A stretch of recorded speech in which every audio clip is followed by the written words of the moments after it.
So I'd like to extend many thanks to the Centre for Spatial, Environmental and Cultural Politics for hosting this very special event.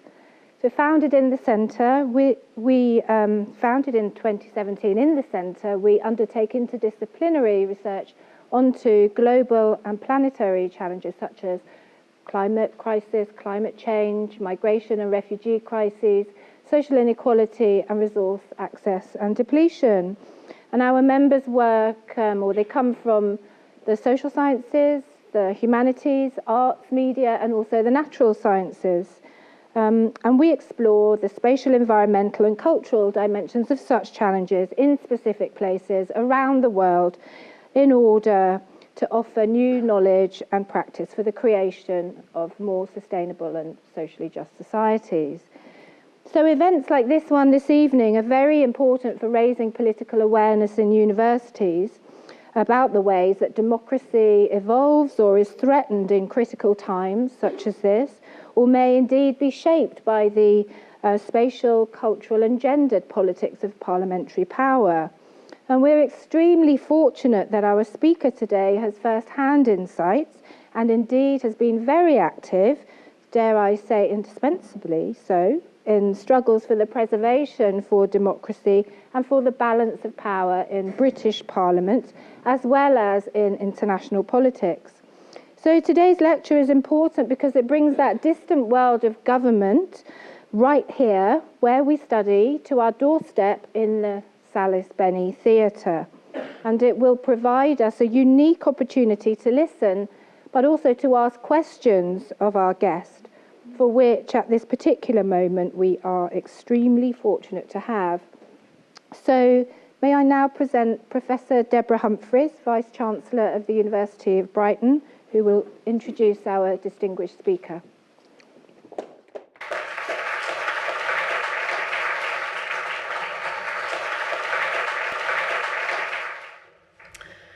It gives me a huge pleasure to welcome you all here to the university this evening. Today's lecture, Modern Politics and Democracy, comes at a pivotal time in our nation's history. Since the referendum in 2016, Brexit has overridden British politics. It's tested our political relations at home and with other countries and with our colleagues and allies in the European Union. For universities such as Brighton, that dependence on international partnerships and global exchanges underpin our research, our teaching, our staff, our intellectual collaboration. And the implications of Brexit are critical for the success of staff, students, research, education, knowledge exchange. At such a time, I believe it is absolutely essential that we engage with the debates affecting our institution, our wider community, our country. Therefore, I am absolutely delighted to welcome the Right Honourable John Bercow, Speaker of the House of Commons, to the university today. This is the Speaker's last engagement in a university, and I am deeply honoured that you've come to do it with us. Mr. Speaker has kindly agreed to share his insights and perspectives on critical issues concerning democracy and modern politics. As Speaker of the House of Commons since 2009, John Bercow is the first person since the Second World War to be Speaker alongside 4 Prime Ministers: Gordon Brown, David Cameron, Theresa May, and currently Boris Johnson.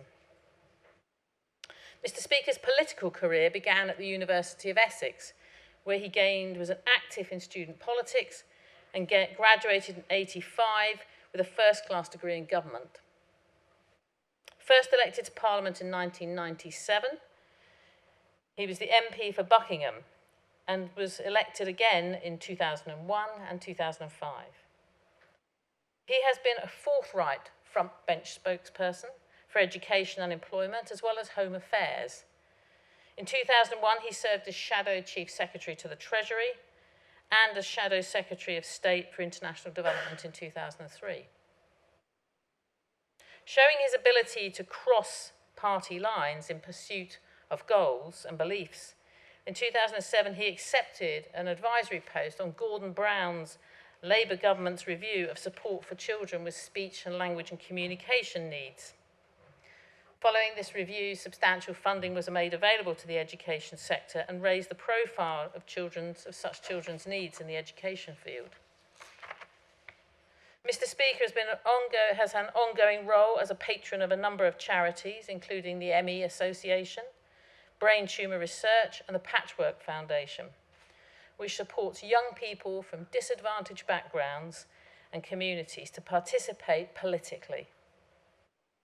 He also maintains an interest in political careers of young people by chairing the annual UK Youth Parliament, which meets at the House of Commons and gives young people from all over the country a voice and an opportunity to learn and express themselves through debate. Following a successful campaign in 2009, he became Speaker of the House of Commons, a position to which he has been repeatedly re-elected. In September this year, Mr. Speaker declared that he would stand down as the Commons Speaker and as an MP at the next election or on the 31st of October, whichever came first. So with just 6 days before the 31st of October, which until this week was the point at which we were leaving the EU, it gives me enormous pleasure to invite the Right Honourable John Bercow, Speaker of our House of Commons, to deliver this evening's lecture. Join me in greeting him, please.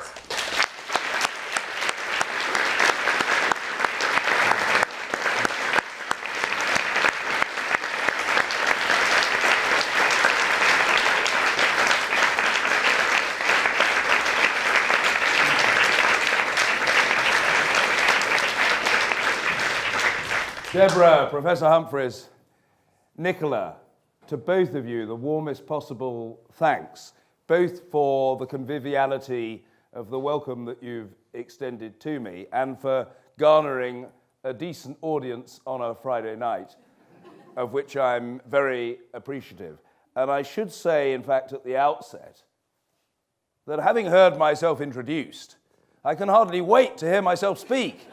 Whether you'll feel the same way at the end of my remarks, my friends, is a matter for legitimate speculation and conjecture, but I'm genuinely delighted to be here, and I ought, in the interests of audibility and therefore of intelligibility, to begin by inquiring, can you hear me at the back?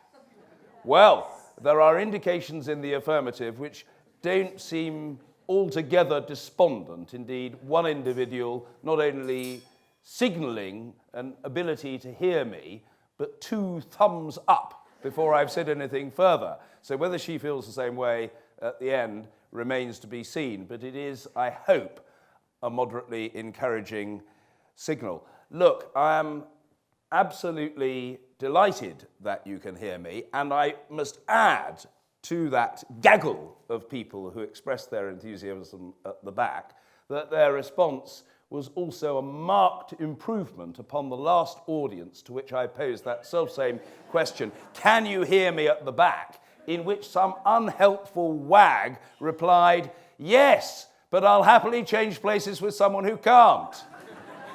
So the fact that you're able to hear me and polite and apparently enthusiastic at the beginning is, I hope, a good omen. I'm absolutely thrilled and delighted to be here, and I want to explain why.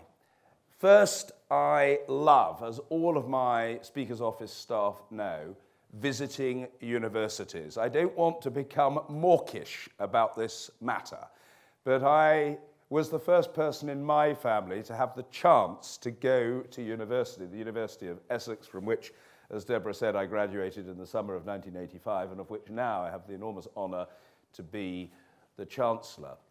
I said what I did advisedly, the first person in my family to have the chance to go to university. My father was an intelligent man and would certainly have profited from a university education, but he was brought up in Dalston in Hackney, in the East End of London, in the late 1920s and the 1930s, one of 4 siblings. And I hope you'll understand if I say that culturally at the time, the notion that this prodigiously bright guy might have the chance and it be thought seemly and proper for him to go to university simply wasn't real. He couldn't, and he didn't. He was expected to leave school, earn a wage, and contribute to the family upkeep. About 8 or 9 years later, there was growing up in Huddersfield in Yorkshire my mother, who, rather untypically by the standards of the time, was the daughter of a single mum. And my mother was a bright person as well, and is still with us and is a bright person. But again, the notion of going to university wasn't a realistic proposition at all. There was absolutely nothing that would facilitate it. She had a loving and almost doting mother, and my grandma was a wonderfully generous person, but she didn't have two halfpennies to rub together. And so Mum again had to think in terms of leaving home and earning a living, which she did as a junior reporter on the Huddersfield Examiner. She eventually gravitated to London, and I'm pleased to say that unlike my father, who didn't have the chance to go to university at any stage in his life, which ended in 1986, my mum did eventually go to the University of Middlesex, and she graduated with a degree in English at the age of 69 in 1998, of which, of course, I'm very proud. So I was the first one to have the chance, and I loved it. I relished it. I mopped up every available opportunity at the University of Essex, with which I have retained a link over the last 3.5 decades. So I love coming to universities, and I love coming to different and newer universities. And this university has been acclaimed both for the quality of its teaching and for its innovative approach to research, of which, of course, the Centre for Spatial, Environmental and Cultural Politics is a stellar example, because that is interdisciplinary research, and as Nicola has helpfully articulated for the benefit of this audience, and particularly for the benefit of those outside the university, it's pioneering in choosing to focus on real, live, and in many cases global issues of the most insistent and pressing urgency in terms of teaching and research and publication. So this is incredibly important work. And the university has got, 21,500 students. It is very respected in so many different disciplines. And at the risk of embarrassing her, I do want to say that I think Deborah deserves huge credit. She deserves credit for coming out as the first openly gay Vice-chancellor in the university's history and in our country, although frankly, there must be many others, and it shouldn't have to be such a burden, but someone had to take the lead, and she did. But more particularly, if I may say so, she has a track record of wider public service commitment and effective advocacy. Public service commitment in the National Health Service for 2 decades and more, as well as her leadership role here in the university, and campaigning work in offering succour and encouragement to people who are fighting the good fight against what sometimes, even now, seems the rampant forces of discrimination, prejudice, and bigotry. These are continuing cultural challenges, not least, I'm sorry to say, since the 2016 referendum. I'm not casting aspersions on anyone who holds a particular view. There are very respectable supporters of Brexit, but there is absolutely no gainsaying the fact that attendant upon and flowing from a continuing consequence of the referendum campaign is the resurgence and the attempted respectability of hitherto ugly and almost universally rejected forces. I thought we'd said goodbye to the days when there were signs up in the windows of privately rented houses saying, no blacks, no dogs, no Irish. But the reality is that in recent years, as a result of the Brexit row, there are people who feel legitimised in the expression of vulgar ad hominem abuse, to people who are from minorities, and this is a challenge that we are going to have to fight. So I'm thrilled to be here, thrilled to be in Brighton, and thrilled in particular to be at the university. The second thing that I want to say to you by way of preliminary is proffered to you, my friends, on the basis that it is probably wise for me to treat of the one sensitive and delicate matter which your natural courtesy may disincline you to raise with me directly, but which, if unaddressed, will lurk mischievously and perhaps from my vantage point, my friends, perilously in the undergrowth, and which I conclude, therefore, should be knocked on the head at the outset before I further proceed. And that is the delicate and sensitive matter of height. Very specifically, it has been bruited in some of the more down-market parts of the press, to wit, and I use the term press rather broadly and with some risk of falling foul of the Trade Descriptions Act in so doing, the Daily Fail, that I am the shortest man ever to be Speaker of the UK House of Commons.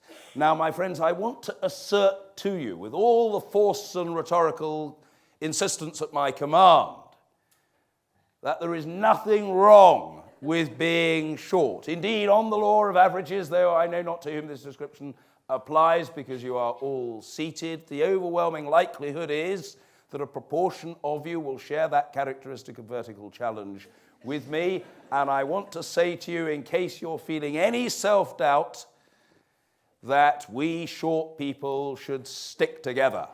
We may be short, but we may also be, and judge ourselves to be, perfectly formed. We are indubitably environmentally friendly in the sense that we don't take up a great deal of space. Moreover, I am probably making a virtue of necessity. I have always been short. I am now 56 years old and I remain short. And given the known impact of the aging process upon physiognomy, the great likelihood is that I shall become inexorably and irrevocably shorter still. And about the fact of that continued and soon to be exacerbated shortness, I must tell you, my friends, I'm as intensely relaxed as Peter Mandelson once famously, or in some people's minds infamously, observed, New Labour was intensely relaxed about people getting filthy rich. But I'm not intensely relaxed about the matter of historical accuracy. And if in no other respect, I hope at least in that respect not to disappoint you, you would expect the Speaker, forsooth, to have done his research. And I have done. And it is quite wrong when some of these more down-market, fifth-rate, low-music hall scribblers lazily and falsely observe that Bercow is the shortest man ever to be UK Speaker. Sir John Bussey, Speaker of the UK House of Commons,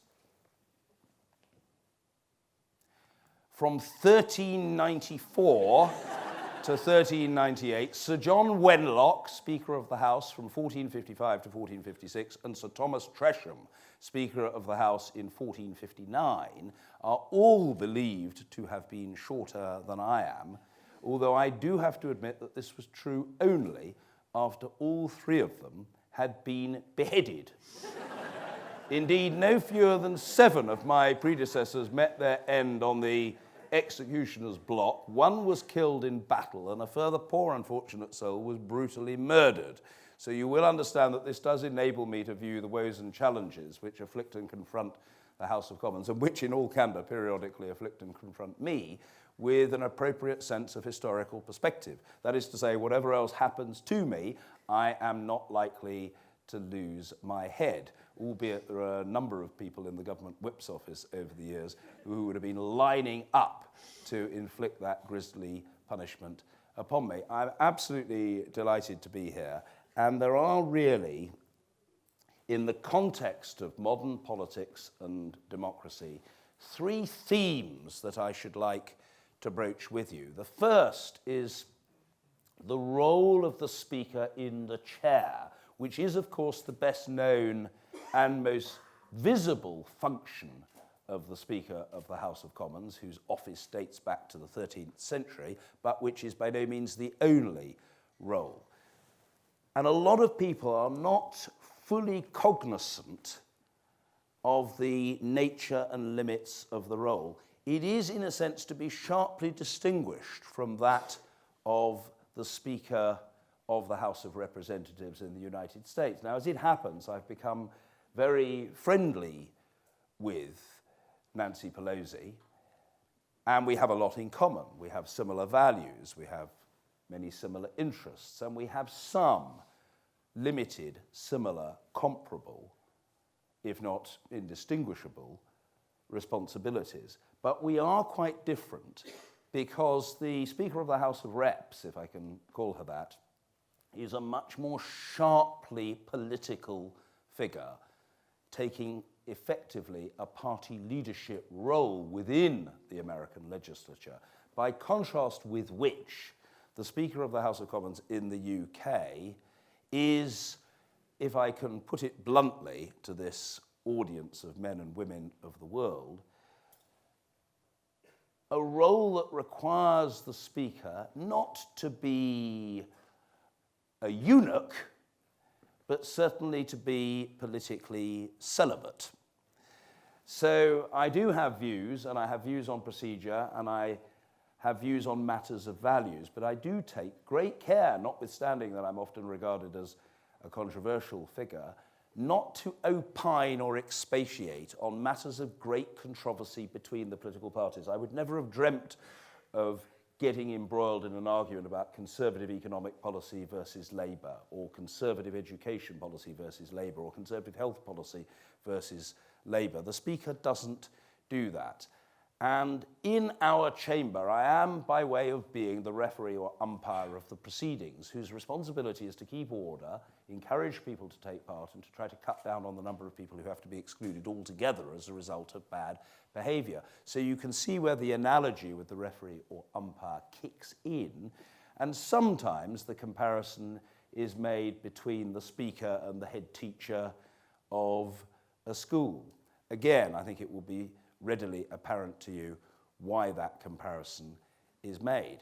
The first requirement of a competent speaker is to know who everybody is. I have 649 colleagues, and it is incumbent upon me to know the name and preferably the party affiliation and the constituency of each and every one of those 649 colleagues.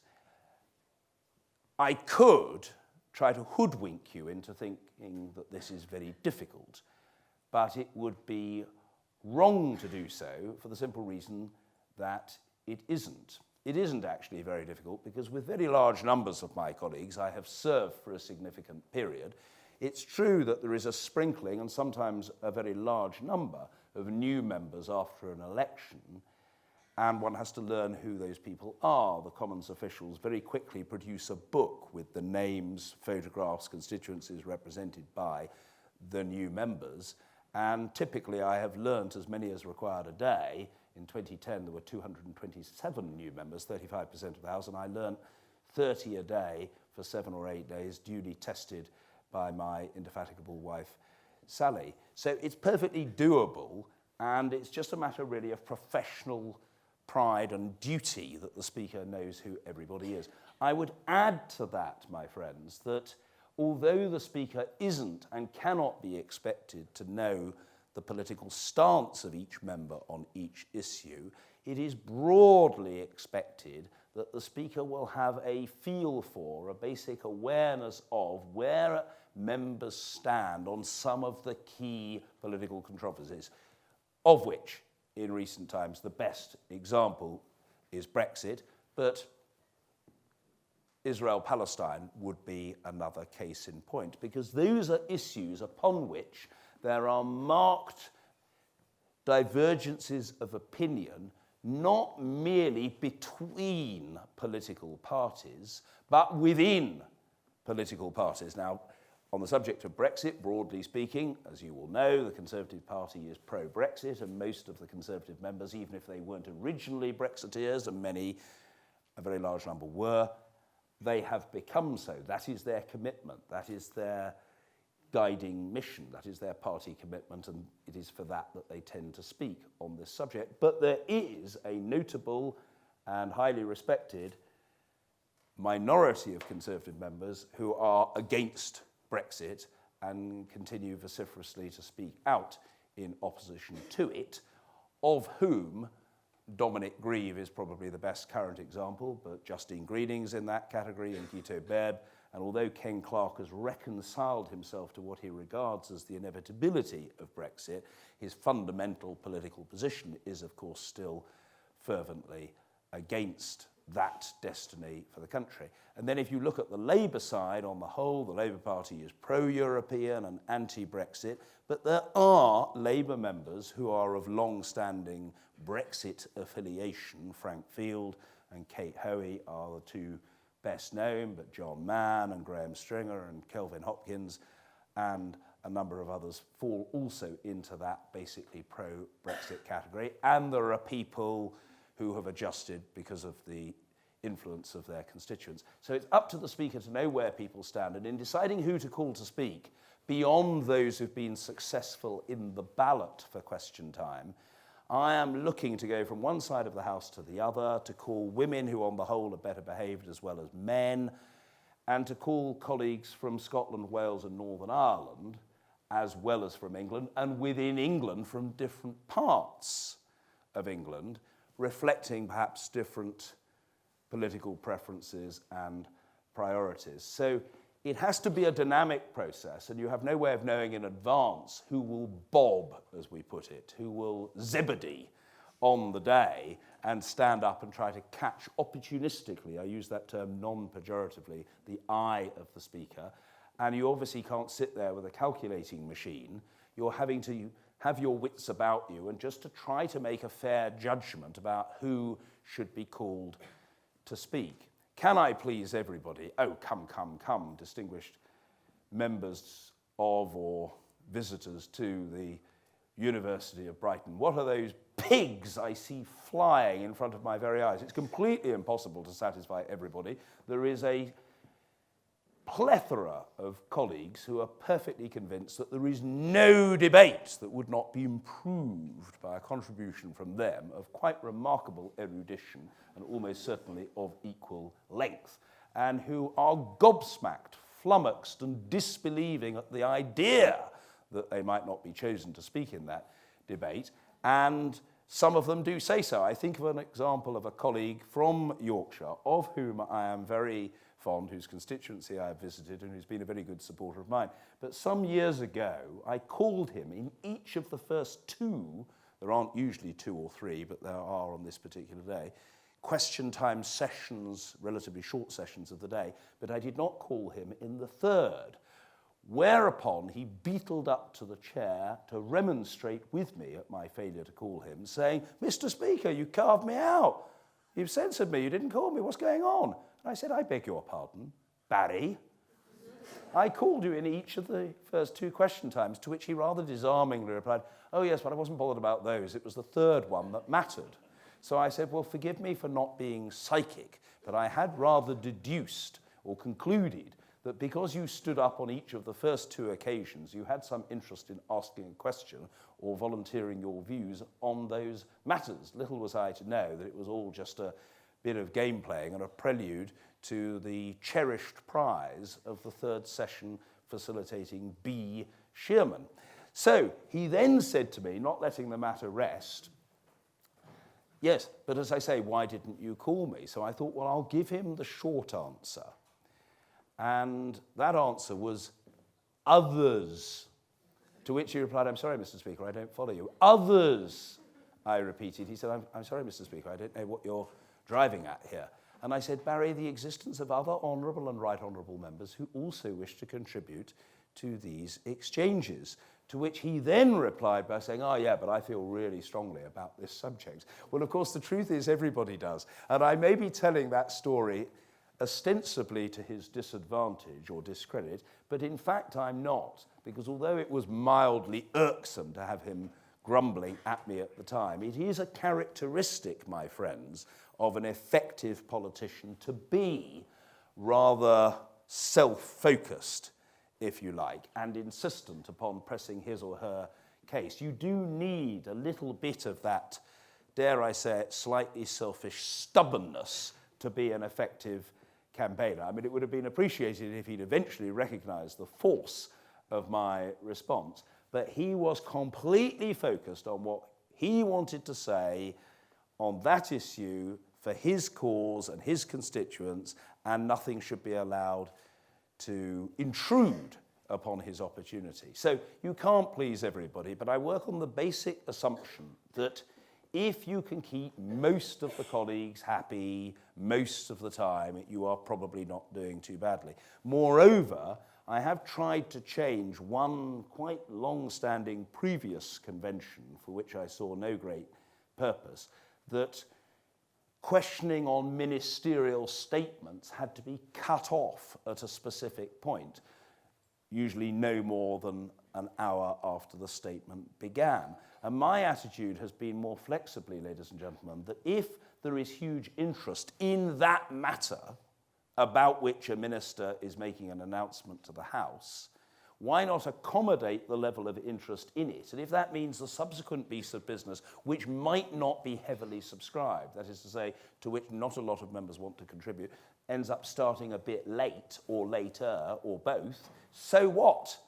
You know, we should have a sort of dynamic flexibility so that our procedures conduce to the interests of members rather than members' conduct having to conduce to some preconceived notion of what the institution requires, unfailing on a day-to-day basis. So my approach has been, for example, to extend Prime Minister's questions. If there's a lot of heckling and noise or answers or questions from the front benches that either the opposition or the Prime Minister are too long, well, I will try gently to exhort them to be pithier.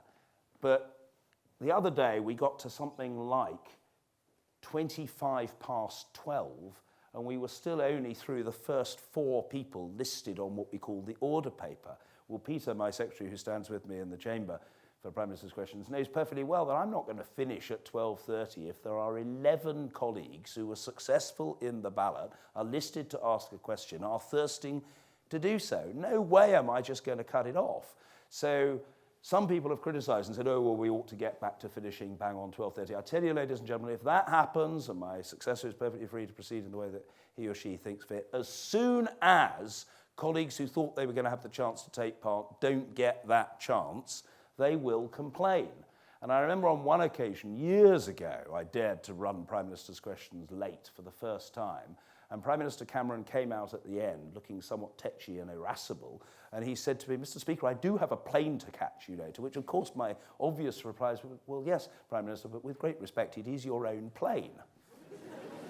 You know, I mean, what's the big deal? All right, so you get your plane a bit late. It really doesn't, frankly, matter very much. So that is my approach in the chair. And there is an associated responsibility in the chair, which has spawned some controversy in recent times, which is the selection of amendments to motions and to clauses in legislation, and the authority of the Speaker to allow emergency debates. And there are people who say, oh, well, Bercow's bent the rules in order to allow X or Y or Z. The truth of the matter is I haven't bent the rules at all. The rules are relatively non-prescriptive. It may be that when the Standing Order number 24 provision in our standing orders was inserted, it wasn't initially expected or intended that it would be the gateway to, the means of segueing into the tabling of new law, but that was then and this is now. No such gateway or segueing was explicitly prohibited. So it seems to me that the responsibility of the chair is to seek to interpret the standing orders to reflect what the chair judges or assesses to be the known wish of a large part of the House. Similarly, I selected an amendment to a business motion, an amendment in the name of Dominic Grieve, and the government chief whip earlier this year got incredibly angry with me, coming in the chamber and banging the table by my chair, saying I was out of order. And I said, I'm not. And he said, Mr. Speaker, you are not going to dictate what happens in this place. And I said, with very great respect, Julian, I say to you two things. First of all, don't bang the table by the chair. It's most discourteous and threatening to the wood, and I won't tolerate it. And secondly, I'm not seeking to dictate what happens in this place. What I'm seeking to do is to facilitate the House of Commons in deciding what the House of Commons wants to decide. And with very great respect to you, sir, if the government doesn't like Dominic Grieve's amendment, well, then you must encourage your members to vote against it. But what you cannot do is expect the Speaker in the chair to act as a kind of human shield for the numerical shortcoming of the government. In other words, if the government haven't got the numbers, don't expect the chair to protect you when the House wants something else. And I said, well, let's see what happens. And I selected Dominic's amendment, and Dominic's amendment was passed, and it made a difference to the speed with which the government had then to come back to the House with further proposals appertaining to Brexit. So those are the matters within the chair that I think first relevant to relay to you. And that is the role of the Speaker in the chair. There is, however, a wider role for the Speaker, partly within the chair and partly without, as the catalyst for necessary, desired, and perhaps in some cases, my friends, overdue change. When I stood for election, I said progress at question time is too slow. Lots of people are not coming to the chamber because they think if they've got question 15, it won't be reached in the hour, because it generally wasn't. And instead, what people will do is sit in their office or write a blog or go to a radio station or turn up in a television studio to register their point on some matter of public import instead of coming to the chamber, because they'll feel there's no opportunity to express their view in the chamber on those matters. And so I said, well, look, we've got to speed up and get through more questions and answers so that we create a magnet for people to come to the chamber to revive it. And I secondly said to colleagues when I stood for election in 2009, I very much regret the fact that the urgent, capital U, question, capital Q, for which provision has long existed in the standing orders of the House, has fallen into desuetude. There are very few applications for urgent questions now. Now, is this because there were no urgent matters? Hell no. In the year before I became Speaker, Gordon Brown was grappling with and using his experience to try effectively to mitigate the effects of the global financial crisis. The idea there were no urgent questions that could be tabled and taken, granted by the Speaker, because it's for the Speaker to grant them or not, in that period, is manifestly absurd. There clearly were important matters. My predecessor, who is not here to answer for himself, and who was always very kind to me, so I want to say this very fairly, the late Michael Martin, took a view of urgent questions which was completely honourable, but which was, to put it bluntly, the antithesis of mine. Michael took the view that just because something was being talked about around the dinner table and in the dog and duck and at the workplace didn't mean that it should necessarily be debated on the floor of the House of Commons. My view is the opposite, ladies and gentlemen. I have long taken the view, since the moment I decided to stand for Speaker, that if an issue that has suddenly arisen of great urgency, a controversy, a scandal, an unexplained or indefensible expenditure, a palpable contradiction between what one minister has said on a subject and another, causing great confusion as to what public policy is, if those matters are being discussed around the dinner table and in the dog and duck and at the workplace, but can't be aired in the chamber of the House of Commons, well, that will reinforce and exacerbate the sense that we are unrepresentative of those whom it's our duty to represent, that we're, to put it bluntly, completely out of touch. So I said, colleagues, we've got to revive the chamber, and part of reviving the chamber is reviving its urgency, its unpredictability, its interest, and giving colleagues the chance to do what colleagues are there to do. Colleagues are in the House of Commons to question, to probe, to scrutinise, to challenge, to contradict, sometimes even to expose the errors of omission or commission of the government of the day. And if you elect me Speaker, I am absolutely determined to ensure that credible urgent questions are granted. I don't grant them all. I often turn urgent question applications down when they're what I call and Peter's heard me say this many a time and oft at the daily conference we have, that application is not valid. It's UIMOM, urgent in mind of member, which is not the same as being urgent. But there are very large numbers of matters that are urgent and should be chosen, and I have done so. And as of today, I think I'm right in saying, over the 10 years I've been in post, I've granted 684 urgent questions. That's not the Speaker saying the government's wrong on this, or the Speaker saying the government's right on this. That's not for the Speaker to do. It's the Speaker saying this is a matter that warrants the attention of the House of Commons today for 20 minutes, 25 minutes, 30 minutes, 35 minutes. It might be up to an hour on that subject. And whatever the minister at a government department is doing, I mean, the government can choose which minister comes to answer, a representative of the government must beetle along to the chamber because his or her primary responsibility is to answer to the legislature, to the representatives of the people. Very often I grant UQs because ministers cheekily decide to try to brief. They float or even brazenly announce policy initiatives on the Today programme or on breakfast television or by some leaked briefing to a newspaper.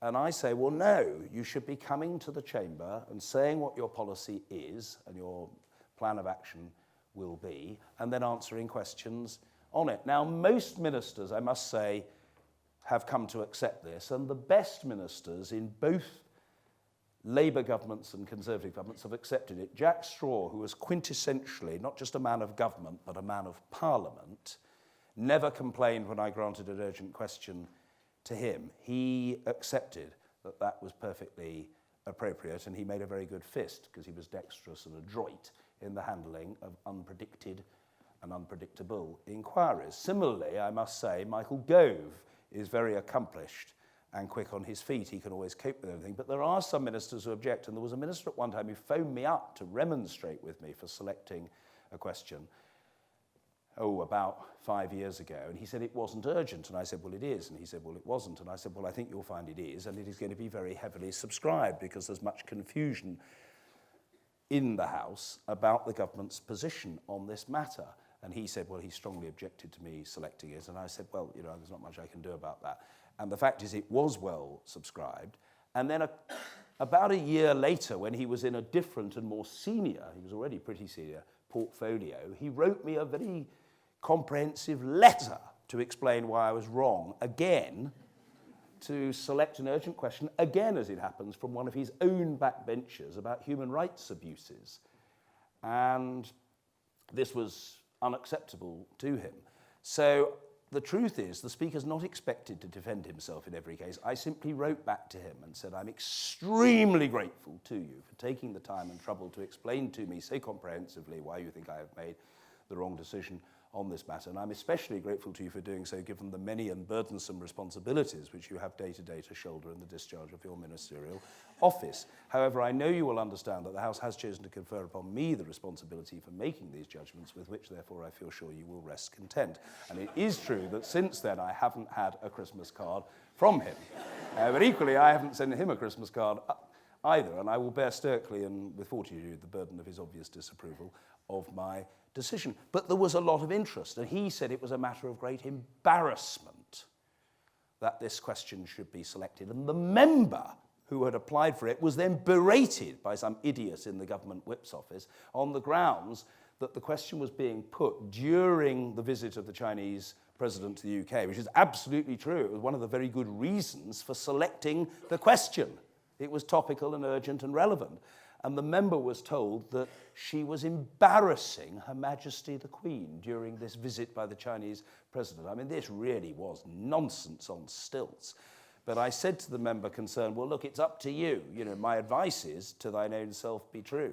If you feel strongly about it, persist with it. And if you don't, well, then obviously you'll withdraw it, and that's completely up to you. But she decided to persist with it, and it was a very good question. It drew the issues out. So that, I think, is a really worthwhile reform, as have been reforms that have been supported by the House and of which I was myself a champion in standing for office. I didn't bring about all of these reforms, but I actively argued for the election of the deputy speakers, who just used to be appointed by the party whips.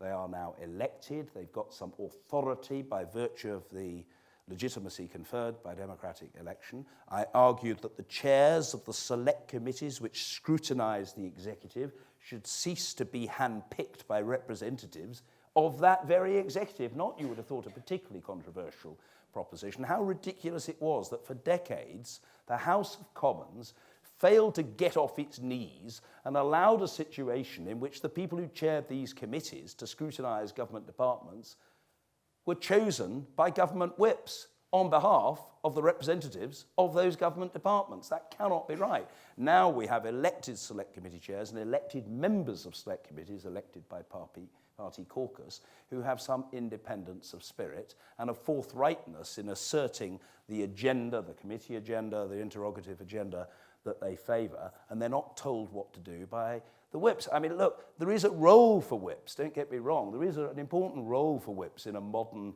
political system where political parties are well organised and heavily represented in Parliament, just as there is a role, obviously, in any public health system for sewers. Absolutely, but the important point is that people should know what the limits of the role are and what their place is. And for my part, I am very happy to vouchsafe to you that when I was both a frontbencher and indeed a Conservative backbencher, I always had relations with the Conservative whips characterised by trust and understanding. I didn't trust them and they didn't understand me. So, you know, I don't think that the whips should have been allowed to get away with such power for so long, but they were. And of course, they were very much against some of these changes that I've described. But there was a kind of peasants' revolt of backbenchers on both sides of the House that brought about this reform agenda post-2010. We now have a backbench business committee, which has held hugely important debates on mental health, encouraging some colleagues to come out and share their mental health problems with the House and with the country. And just think how that has helped in the process of destigmatising mental health difficulty and challenge. We had an important debate on Hillsborough, the disaster, and the way in which for decades the most appalling calumny, vituperation and falsehood were levelled at the fans as though they were somehow culpable for that terrible disaster back in 1989. There is now, of course, a legal process flowing, and it flows from the Backbench Business Committee debate. I have also to tell you that the Backbench Business Committee debate in 2011 on the merits, as the sponsors of the debate saw it, of having a referendum on EU membership, that also made a difference. Now, whether that was a difference for the better is, I absolutely accept, a debatable point, but it was a game changer. It did have an impact, and this was backbenchers, as they continue to do, taking ownership of the agenda of the House one day a week. I think we should have other changes. I think we should have a House Business Committee so that all government legislation has to be timetabled by a committee, perhaps chaired by a deputy speaker, rather than just determined by government and opposition whips behind the scenes. And there are doubtless other changes that could be made as well. But we have made real reforms in the way we go about our business. Private members' legislation could still be amended and treated in a more mature fashion. I believe the trigger for a recall of Parliament should be a numerical trigger in our standing orders. I don't think it should just be up to the Prime Minister to ask the Speaker to agree to a recall. Sometimes there's a good case for a recall, but a government doesn't want it. Why not have a more mature cross-party approach to the triggering of recall? And why don't we, as I say, have a House Business Committee? But we have made changes. And we've also made changes on what you might call second-order issues that are nevertheless highly important to the culture of modern politics and democracy. When I took office as Speaker, ladies and gentlemen, in 2009, we had a shooting gallery in Parliament, but we had no nursery where MPs and staff could pay to put their kids to broker a better work-life balance. Now, I'm pleased to say that these days we have a fantastically successful, hugely well-subscribed, life-stabilising and in some cases transforming nursery, which I fought for from the day I took office until it was established 15 months later. But we no longer have a shooting gallery because it has been closed down due to lack of demand. Now that seems to me to be an altogether more satisfactory arrangement of priorities. I thought it was important to get an education centre, digital, high-tech, cutting-edge, state-of-the-art, interactive education centre adjacent to the House of Lords, which is now going to enable us to welcome another 100,000 young people to Parliament each year to learn about the journey from the signing of the Magna Carta in 1215 to the rights and representations which as citizens they will enjoy today. We can't be accused of hurrying the matter, my friends. That education centre, for which I also had to wage quite a battle, not least with representatives of the House of Lords, was opened by the television scientist Professor Brian Cox in 2015, the year we marked the 800th anniversary of the signing of the Magna Carta and the 750th anniversary of the first recognisably English Parliament. How ridiculous was that such a battle had to be waged? But it was a battle that had to be waged. And in the case of the nursery, I had some really asinine objections from people, including the spouse of an MP, who said on the planning committee at the Westminster City Council, trying to stuff the application for planning permission, fortunately unsuccessfully, Parliament is a very serious place. It's not an appropriate place for young children. They should not be present on the estate. Most people now, my friends, think the place is humanised by having young people on the estate, and the nursery provision is something that no serious person would think of reversing. And similarly, in the case of the education centre, this is a welcome development. So I think that those changes were worth making, as I think has been the drive to make the House staff more diverse and representative of the country that we're charged to represent. Most of the key positions traditionally were occupied by white, middle or upper middle class men. And, I have done what I can to change that. I did appoint the first female and BAME Speaker's chaplain in the history of the House of Commons, the Right Reverend Rose Hudson Wilkin, who has been with me for 9 years. She's the warmest, most empathetic chaplain any place could hope to have, and not before time. God knows I've lobbied for her, and she has not pushed her own cause at all. She is now about to become the Bishop of Dover. But what a battle it was, because there's plenty of trouble trying to advance the BAME cause within the Church of England. But Rose has been magnificent. And there were objections at the time. I had approaches from people who volunteered their views on the appointment of the Right Reverend Rose with a force and insistence in inverse proportion to their knowledge of the subject matter under discussion. In other words, they were people who hadn't got the foggiest idea of the merits of the candidates, but they knew from afar that the wrong judgment had been made because they'd read in some bigoted rag that the Speaker had made the appointment for reasons of ostensible political correctness. I made the appointment because Rose was the right person to appoint. Huge numbers of mediocre white men have been selected for things over the years. Here was a brilliant BAME woman, and people were raising a hue and cry and saying there was something improper about it. It was absolutely ridiculous. I appointed the first BAME Sergeant-at-Arms in the history of the House of Commons, Mohammed Al-Hajji, who's now been replaced by Obana Oye. And Mohammed Al-Hajji is retired, but Obana Oye is the new Sergeant-at-Arms. He's a fantastically competent engineer in the service of the House, and he will be a stellar representative of a modern Parliament. But it used always to be, somebody from a certain type of background, a certain social class, and a certain category of school. And such people were known as bloody good eggs. And of course, in those days, people like me wouldn't have had the foggiest chance. When I was first elected to Parliament, one of my rather senior colleagues said to me, Bercow, he insisted on calling me Bercow, you do realise that if I had my way, people like you wouldn't be in this place at all. And I said, when you say people like me, do you mean lower class or Jewish? To which he replied, both.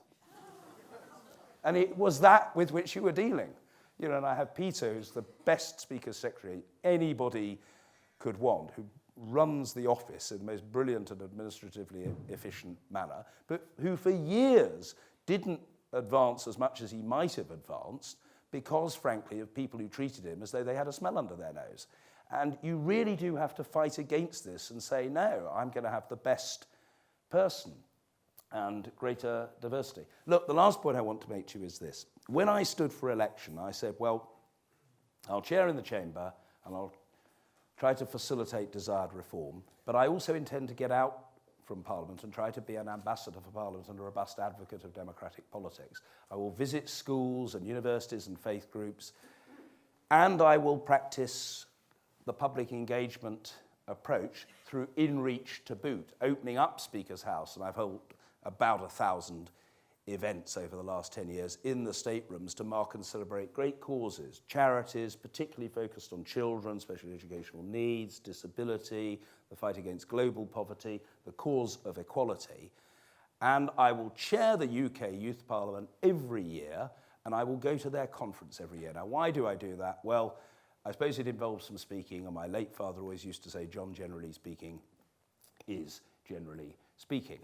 And of course I enjoy going to speak at the UKYP conference every year, and of course I enjoy talking to them when they come for their debates in the chamber, and I love it. I've done it every year for a decade. But the main reason why I do it is that I feel with them, particularly the future of our democracy and the future of our country, if we in Parliament want ever, which we are not yet, to be respected by young people, we must show some respect for young people. Respect is not our automatic right, it's an earned credit, if you like, or a two-way street. And so that's why I always make a point of being there and finding time for those people. And I'm proud of our democracy, and I just want to finish on this note, or these 2 points. First of all, referenda no doubt have their place, and I'm not trying to enter that row today. But I am absolutely passionate about representative democracy, about parliamentary democracy. And when I go around the world, even if there isn't that much admiration for our system in the UK, there is outside of the UK for the UK's system. And we cavil at or degrade Parliament at our peril.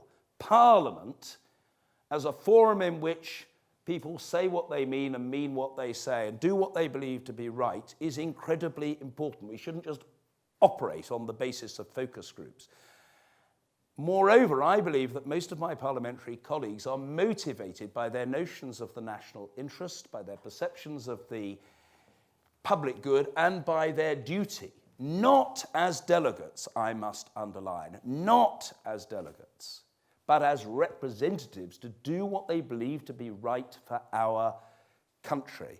And that, I think, is something that should be celebrated. So if there are people who want to be abusive about our Parliament, I can't stop that, but I say with very great force to those who deride Parliament that they shouldn't. And when one of my senior colleagues, a senior member of the government, recently said, "This Parliament is a disgrace," I totally reject that. If members of Parliament do things that annoy their party locally, they might be deselected. If they do things nationally that annoy their party, they might have the whip withdrawn. If they do things that offend their electors as a whole, they might lose their seats. Those are pragmatic consequences of political choices made. But ethically, the only duty of a member of Parliament is to do what he or she thinks is right. And it's actually sometimes much more difficult but braver to stand out from the crowd and say, no, I don't go along with this. My personal conviction is that X or Y or Z should happen. And I want to applaud members of Parliament of free spirit and independence of mind who insist on their right to that free spirit and their independence of mind. And in conclusion of my very last point, I said I've got 2 points with which to conclude, and that was one. It is this. I have no plans to die tomorrow, but if I were to die tomorrow, I would die happy because, supported by my lovely wife Sally and our 3 kids, I feel I've been incredibly lucky. I don't know about you guys, but in our home, we've got friends at both ends of the income scale who don't enjoy their work. I'm not saying they're not happy. In some cases, they're very happy people, but they live for weekends and holidays. They don't particularly enjoy the jobs they do. I love what I do. I jump out of bed in the morning and I look forward to the day ahead. It is the most enormous personal and professional honour and privilege to have served for 22 years as a Member of Parliament and for 10 as Speaker. So I wish my successor well. I will not try to be a backseat driver, which I think is both irritating and presumptuous for the new person in the role. I hope that person has a really successful tenure, and my only advice to my successor, frankly, is remember the backbenchers. There are far more of them than there are the frontbenchers. Don't be pushed around,